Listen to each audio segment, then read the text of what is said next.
జిల్లాలో ఎంతో కాలంగా రైతులు సామాన్యులు ఎదురు చూస్తున్న 22A భూముల సమస్యకు ప్రభుత్వం విముక్తి కల్పించడం ఎంతో మందికి భారీ ఊరటనిచ్చిందని రాష్ట్ర పౌర సరఫరాల శాఖ మంత్రి జిల్లా ఇన్ఛార్జి మంత్రి నాదెండ్ల మనోహర్ తెలిపారు. శుక్రవారం స్థానిక కలెక్టరేట్ గోదావరి సమావేశ మందిరంలో జరిగిన జిల్లా సమీక్ష కమిటీ సమావేశం అనంతరం ఆయన మీడియాతో మాట్లాడారు. ఈ సందర్భంగా ఆయన మాట్లాడుతూ అర్హత ఉన్నప్పటికీ ప్రభుత్వ రికార్డుల్లో నిషిద్ధ జాబితాలో చిక్కుకున్న భూములకు విముక్తి కల్పించేందుకు చేపట్టిన చర్యల్లో భాగంగా ఏలూరు జిల్లాలో ఇంతవరకు 1749 మంది లబ్ధిదారులకు చెందిన 917 ఎకరాలు 22A జాబితా నుండి తొలగించడం తనకెంతో సంతృప్తినిచ్చిందన్నారు. రాష్ట్ర ముఖ్యమంత్రి, డిప్యూటీ సీఎం వారి సారథ్యంలో అనేక అభివృద్ధి సంక్షేమ కార్యక్రమాలు నిర్వహిస్తున్నామని, ప్రతి నియోజకవర్గంలో జరుగుతున్న ఆ పనులు, సంక్షేమ పథకాలు పురోగతిని డిఆర్సీలో సమీక్షించుకోవడం జరిగిందన్నారు. జిల్లాలో 157 ఫుడ్ ప్రాసెసింగ్ యూనిట్లు ఏర్పాటు చేసుకున్నామని, మరో 150 యూనిట్ల ఏర్పాటుకు చర్యలు తీసుకోవడం జరిగిందన్నారు. ప్రధానమంత్రి సూర్యఘర్ పథకాన్ని మరింత విస్తృతం చేయాలని చెప్పారు. జిల్లా రాష్ట్రంలోనే మొదటి స్థానంలో ఉన్నప్పటికీ మరిన్ని చర్యలు తీసుకుని ప్రభుత్వ కార్యాలయాలు, గృహ అవసరాలకు పీఎం సూర్యఘర్ పథకాన్ని మరింత ముందుకు తీసుకెళ్లాలన్నారు. ఎన్డీఏ ప్రభుత్వం 2 సంవత్సరాలు పూర్తి చేసుకున్న నేపథ్యంలో జూన్ 9 నుండి 20 వరకు రాష్ట్ర వ్యాప్తంగా అనేక కార్యక్రమాలు చేపట్టబోతున్నామన్నారు.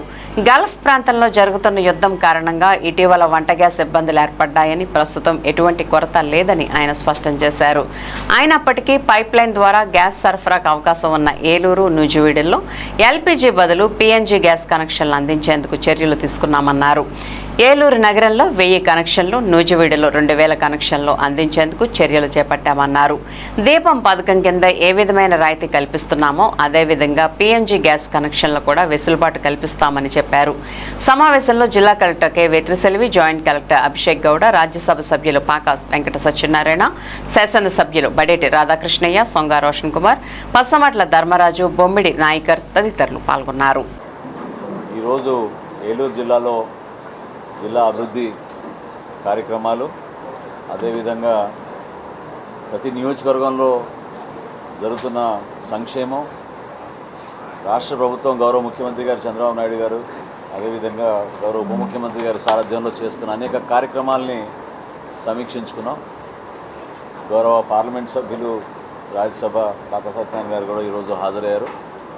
కలెక్టర్ గారి సారథ్యంలో జరిగిన ఈ సమావేశంలో గౌరవ శాసనసభ్యులు ఏలూరు చంటి గారు, గౌరవ శాసనసభ్యులు ఉంగుటూరు ధర్మరాజు గారు, గౌరవ శాసనసభ్యులు దెందులూరు చింతనేని ప్రభాకర్ గారు, అదేవిధంగా గౌరవ శాసనసభ్యులు చింతలపూడి రోషన్ గారు పాల్గొన్నారు. గౌరవ శాసన మండలి సభ్యులు కూడా రమణ గారు, ఇంతకుముందు ఆయన కూడా పాల్గొని ఆరోగ్యం సరిగ్గా లేక ఆయన వెళ్ళారు.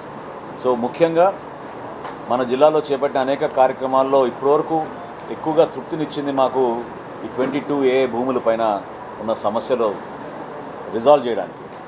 సో ఇప్పటివరకు 2 సార్లు మేము మెగా గ్రీవెన్స్ డే లాగా మేము ప్రజల దగ్గర నుంచి అర్జీలు స్వీకరించి అదే రోజున వీలైతే వాళ్ళకి వెసులుబాటు కల్పించడానికి జిల్లా జాయింట్ కలెక్టర్ గారు, కలెక్టర్ గారు, వివిధ రెవెన్యూ అధికారులు అహర్నిశలు కృషి చేసి చాలా గొప్పగా ఆ కార్యక్రమాన్ని ప్రజలకి అంకిత భావంతో చేసినందుకు ముందుగా వారికి నేను ధన్యవాదాలు తెలుపుతున్నాను. సో ఇప్పటివరకు మన ఏలూరు జిల్లాలో 1764 ఎకరాలు మనం 22A నుంచి మినహాయించాం. ఇంకొక 211 ఎకరాలు మేము గుర్తించాం ఎండోమెంట్స్లో ఉన్న సమస్య.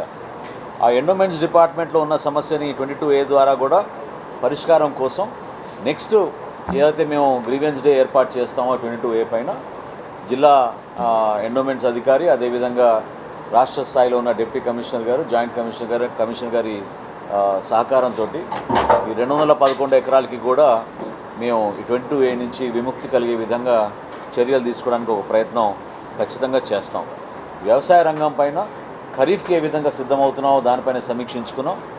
రెండోది, అక్కడ ఆ పర్టికులర్ వెరైటీ PR 126 తర్వాత MTU 1010 వెరైటీలో నూకలు ఎక్కువ శాతం వస్తూ ఉన్నాయి.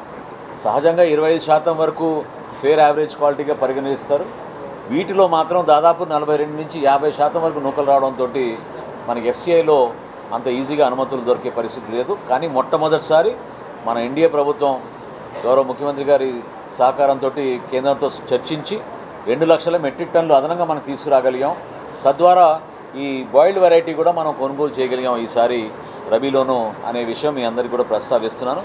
ఎప్పుడో పాత రోజుల నుంచి వస్తున్న పద్ధతులు సాంప్రదాయబద్ధంగా చేస్తున్న కార్యక్రమాలు మార్చుకుని హార్టికల్చర్లోకి వస్తే అక్కడ మనకి పామ్ ఆయిల్ కల్టివేషన్, పామ్ ఆయిల్తో పాటు అరేకా నట్టు, అదేవిధంగా మనకి పెప్పర్ కూడా, వీటితో పాటు కోకో ప్రాసెసింగ్ కూడా మనం అనేక సదుపాయాలు కల్పిస్తున్నాం. కాబట్టి జిల్లాలో కోకో కూడా వాళ్ళు పెంచుకునేటట్టు తప్పకుండా మన జిల్లా అధికారులు రాష్ట్ర ప్రభుత్వం నుంచి వాళ్ళకి ఒక అద్భుతమైన కార్యక్రమం తీసుకొస్తాం. ఫుడ్ ప్రాసెసింగ్ యూనిట్స్ ఏవైతే కోకోకి సంబంధించినవి ఉన్నాయో రాబోయే రోజుల్లో ఆర్గానిక్ ప్రోడక్ట్స్ కూడా కలెక్టర్ గారు చొరవ చూపించారు. దాదాపు 157 యూనిట్స్ ఆల్రెడీ వచ్చినాయి మనకి మన జిల్లాలో. ఇంకా వాటిని పెంచే విధంగా మరొక 150 యూనిట్స్ ఈ ఆర్థిక సంవత్సరంలో మనకి ఇక్కడ ఎస్టాబ్లిష్ చేసుకునే విధంగా మనం ఒక ప్రణాళిక సిద్ధం చేసుకున్నాం. ఔత్సాహిక పారిశ్రామికవేత్తలను కూడా ప్రోత్సహించి మన జిల్లాలో ఫుడ్ ప్రాసెసింగ్ యూనిట్స్కి కూడా పెద్దపీట వేయడం జరుగుతుంది. ప్రధానమంత్రి గారు చేపట్టిన ఒక గొప్ప కార్యక్రమం మన సూర్యఘర్ కార్యక్రమం. ఇది మీ అందరికీ తెలుసు. విద్యుత్ మనకి రాబోయే రోజుల్లో ఎక్కడ కూడా కొరత లేకుండా ప్రతి గృహానికి ఒక యూనిట్గా తయారు చేసుకునే విధంగా మనం ఈ వెసులుబాటు కేంద్ర ప్రభుత్వం, రాష్ట్ర ప్రభుత్వం సారథ్యంతో మనం తీసుకెళ్తున్నాం. రాష్ట్రంలో ప్రస్తుతం అన్నమయ్య జిల్లాలో చాలా బాగా జరిగిందని ముఖ్యమంత్రి గారు మా దృష్టికి తీసుకొచ్చినప్పుడు కలెక్టర్ గారు ఇక్కడి నుంచి ఒక టీం కూడా పంపించారు. సో కనీసం 16 మీటర్లకి మనం తీసుకొచ్చే విధంగా ఒక టార్గెట్ పెట్టుకుని గ్రౌండ్ వాటర్ లెవెల్స్ పెంచడానికి కోసం మనకున్న చెరువులు కానివ్వండి, డ్రైనేజ్ వ్యవస్థ కానివ్వండి, కాలువలు కానివ్వండి, వీటన్నిటిపైన కూడా రెయిన్ఫాల్ ఏరియా ఉన్న ప్రాంతంలో ఒక ఎత్తు అయితే ఎక్కడైతే తక్కువ రెయిన్ఫాల్ ఉందో ఆ ఏరియాస్లో కూడా మేము గ్రౌండ్ వాటర్ లెవెల్ పెంచడానికి కోసం ఒక ప్రణాళిక సిద్ధం చేసుకోవడానికి ఇక్కడ ఉన్న ఇరిగేషన్ డిపార్ట్మెంటు, డ్వామా డిపార్ట్మెంటు, అదేవిధంగా మనకున్న సాంకేతిక నాలెడ్జ్ని ఉపయోగించుకుందామని ఈరోజు కలెక్టర్ గారి సారథ్యంలో నిర్ణయం తీసుకున్నాం. తప్పకుండా అది విజయవంతంగా ఆ కార్యక్రమాన్ని చేసేటప్పుడు ఒక ఛాలెంజ్గా తీసుకుని మన జిల్లాలో ఎప్పుడు లేని విధంగా ఆ కార్యక్రమాన్ని కూడా మేము రాబోయే రోజుల్లో టేకప్ చేస్తామని ఈ సందర్భంగా తెలుపుకుంటున్నాను. ఇందాక నేను 22A గురించి చెప్పిన వివరాల్లో మొత్తం లబ్ధిదారులు 1749 లబ్ధిదారులకి 917 ఎకరాలు మనం వాళ్ళకి 22A కింద విముక్తి చేశాం. కావాలని ఇబ్బంది పెట్టడానికి కొంతమంది పైన వాళ్ళు పెట్టిన ఈ డాట్ భూములన్నింటి కూడా చాలా లోతుగా మన జిల్లా కలెక్టర్ గారు, జాయింట్ కలెక్టర్ గారు దీనిపైన సమయం వెచ్చించి ఒక చక్కటి కార్యాచరణ రూపొందించారు. తప్పకుండా నేను మాటిస్తున్నాను, జిల్లా యంత్రాంగం తరఫున ఈ 489 ఎకరాలు మరియు 212 ఎండోమెంట్కి సంబంధించిన ఈ ఎకరాలు ఈ మొత్తం కూడా లబ్ధిదారులకి అందించే విధంగా మేము శాయశక్తుల కృషి చేస్తాం. తప్పకుండా రాబోయే రోజుల్లో ఇటువంటి కార్యక్రమాన్ని రాష్ట్రంలో ఎక్కడ జరగని విధంగా ఇప్పటివరకు 917 ఎకరాలు 22A కింద మన ఏలూరు జిల్లాలో మనం బెనిఫిషరీస్కి లబ్ధి కలిగించాం. ఆ కార్యక్రమాన్ని ఇంకా ముందు తీసుకెళ్తాం. Thank you.